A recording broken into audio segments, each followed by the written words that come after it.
It's always lovely to have my next guest on any television program that I'm doing, not only because she's always good fun and good company, but also a very, very fine actress. Please welcome Amanda Muggleton. Hi, Amanda. Good to see you again. It's lovely to see you again. Did you notice in that break, I mean, how different? Can we have a look at that again, if that's possible? Well, I've gone blonde, you see. Yeah. A girl is allowed to change the colour of her hair. There you are. Oh, there. it's so dull and boring. Look at it. About Terrible February, March colour. of this year, and now all of a sudden.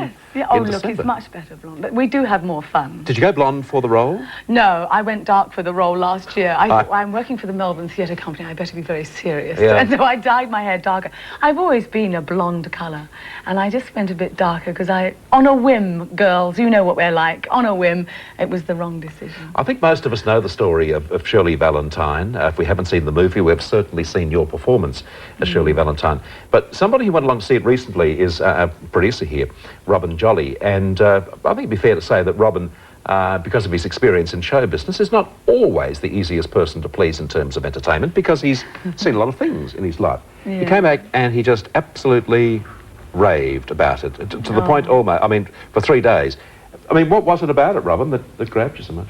I think, and it sounds a bit cliche, but I think what Amanda manages to do is to take the audience almost on an emotional joyride. She takes us right up to here and just drops you just for a little while before she picks you up again, and it's one of the most emotional pieces of theatre I've ever seen. Yeah. And I think, in fairness, you were going along to expecting to enjoy yourself, but not to have the experience that you finished up having. No, not nearly to that extent, I must confess, because I had seen the film and I wasn't quite sure how it would translate to the stage, but it was by far better than the film, in my opinion. Oh, Well, he said that was exactly what very Robin nice. said when he Thank you. got back. Is it lonely out there on stage for you? Yes, it's lonely off stage as well as on stage. I have a marvellous crew with me. But what happens at the end of the night, I get these wonderful responses from the audience at the end, and I go back into my dressing room and there's no one there to say, well, how did that go? Did you like that? And so I end up talking to the walls just like Shirley does. How much of you in the role? I mean, did you have to draw from personal experience in any way? No, I don't think. I'm not one of those actresses that does that. I've got my feet very level on the ground. I've never been married and I've never had my own children, so to identify that much with Shirley is difficult. But I think that's why I can make it so funny. I've never been hurt by a man, and I've never felt bitter things towards the men in my life. And I think it's why I can be objective when I play her. I think if I had gone through what Shirley's been through, it would be a very bitter performance and not as funny. And because I can make it so funny, I can also grab the audience's heart when I want to be serious and make them be serious with me. Do you regret not having children of your own? No, I don't. It's something all my friends have now got children, and they're all looking at me saying, don't do it, Amanda, I've made a mistake. They say it's wonderful to have the child, but I'm married to my career, and I'm now with a wonderful man who also doesn't want to have children. He's had children before, and I'm content to be the mother to them. They are the most fantastic group of kids. And what does he do? He's an architect builder. He designs and builds buildings. And how did you meet?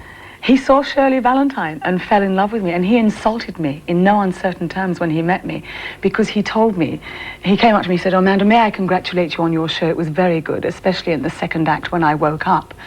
To cut a long story short, he was lying to me. He hadn't fallen asleep at all.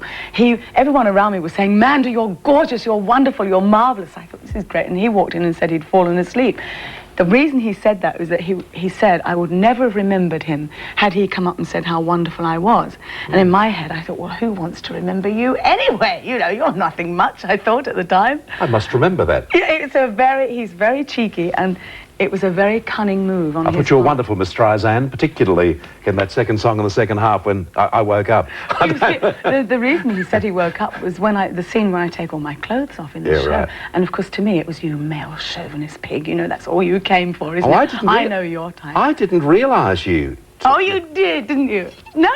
Now I understand. That's why you're producer. Now right? I understand. The biggest royal reserve in the business, and all of a sudden, he went to see Steaming 19 times. Oh. I saw it about 4 times myself. Oh. What no, about... Bert, it's not a show about that. It's Of course one not. moment in the show which brings the house down. They laugh at me, don't they, Robin? Yeah. I asked Robin about that. I said, what about the nude scene? And he said, it's totally in context. Yes. And he said, in actual fact, I said, well, to be honest, I said, how does Amanda look? And he said, to be honest, it's so much in context that you just accept it. It wouldn't matter if I had a body like Elle at that point in the show. People accept her and just say she's gorgeous because she's lifted off the layers of motherhood, wifehood, and the pressures and the rut that she was in Liverpool has gone. And so she's beautiful no matter if she's fat, thin, covered in operation scars or whatever. Amanda, the story is that you were in deep conversation with Milton Black in the green room. What did he have to say for you? Oh, wonderful news about my man and myself and my future. This is a very important year coming up, and I have to really keep my finger on the go button. Lots of offers are coming in, which I'm not taking at the moment. And he said that decision is right, and wonderful things coming up. That's terrific. All positive. He's got a very good track record too. So well, the other thing is he picked up on the house which we're trying to sell, and me wanting a new car and all sorts of things which he put his finger on that he doesn't know anything about. Yeah, he does a lot of reading too, I might mention. He's very much into magazines. Oh, in the paper? No, not no, really. He lives in Canberra. He wouldn't have seen anything. Oh, you're allowed to read in Canberra on certain days. I think it's every second Monday in the month.